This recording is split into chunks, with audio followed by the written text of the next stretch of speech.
So today I am going to show you a very interesting case where this patient has come to us for infertility, and in this patient, no, if you see here, this fallopian tube is open. Okay. If you look at the other fallopian tube, her other fallopian tube is also open, and yet this patient is not able to get pregnant. अभी ये patient इसके वजह से pregnant नहीं हो पा रहा है. The reason this patient is not getting pregnant is because of this.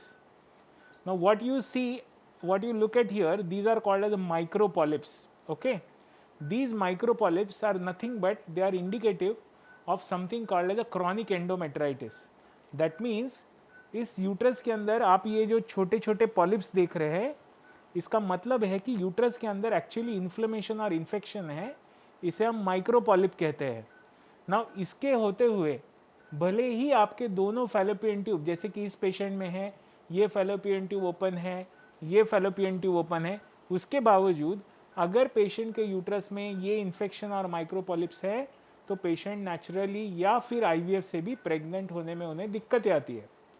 बहुत बार यही सेम प्रॉब्लम पेशेंट्स को आईवीएफ ट्रीटमेंट्स के दौरान भी होता है कि अगर बार बार एम्ब्रियोज हम ट्रांसफ़र कर रहे हैं, if we are transferring embryos again and again and still patient is not conceiving successfully, then perhaps this is the reason which is called as a chronic endometritis, because of which many patients have recurrent implantation failure. So this is the single most and biggest advantage of doing hysteroscopy before doing any fertility treatment, whether it is ovulation study, IUI, IVF. Prior to that, if your fertility specialist can do these things successfully, then it prevents a lot of unnecessary treatments and failures.